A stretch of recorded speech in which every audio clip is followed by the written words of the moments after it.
മതമൈത്രി വിളിച്ചോതിയ പഞ്ചായത്ത് മെമ്പറുടെ പെരുന്നാൾ ആഘോഷം മാതൃകയായി. മലപ്പുറത്തെ സ്നേഹത്തിൻ്റെയും സാഹോദര്യത്തിൻ്റെയും പെരുന്നാൾ പെരുമയുടെ പല ചരിതങ്ങളും നമ്മൾ കണ്ടതും കേട്ടതുമാണ്.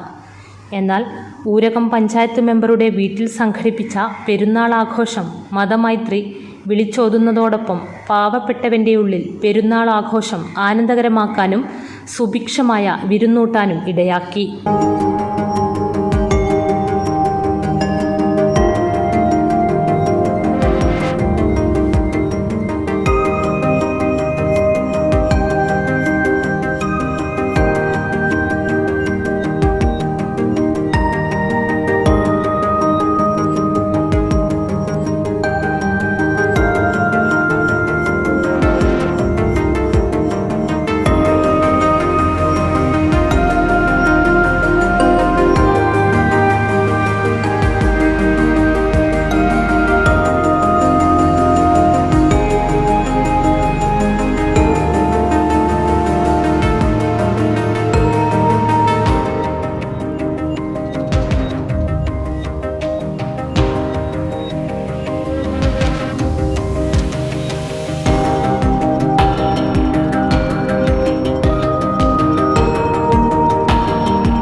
കഴിഞ്ഞ 3 വർഷമായി നടത്തിക്കൊണ്ടുവരുന്ന ഈ സ്നേഹവിരുന്നിൽ ഇത്തവണ 1200-ൽ പരം ആളുകളാണ് പങ്കെടുത്തത്.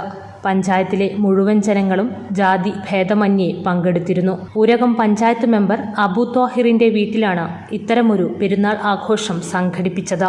ഈ രീതിയിലുള്ള പെരുന്നാൾ ആഘോഷം ഒരു നാടിന്റെ സ്നേഹത്തിന്റെയും സാഹോദര്യത്തിന്റെയും ഒത്തുകൂടലിന്റെ പ്രതീകമെന്ന് പഞ്ചായത്ത് പ്രസിഡന്റ് സയ്യിദ് അബ്ദുല്ല മൻസൂർ കോയ തങ്ങൾ പറഞ്ഞു. ഈ ആവേശ പെരുന്നാളിനെ ആശംസയറിയിച്ച് പാണക്കാട് സയ്യിദ് സാദിഖ് അലി തങ്ങളും കുഞ്ഞാലിക്കുട്ടിയും എത്തിച്ചേർന്നു. Popular news, Vengara.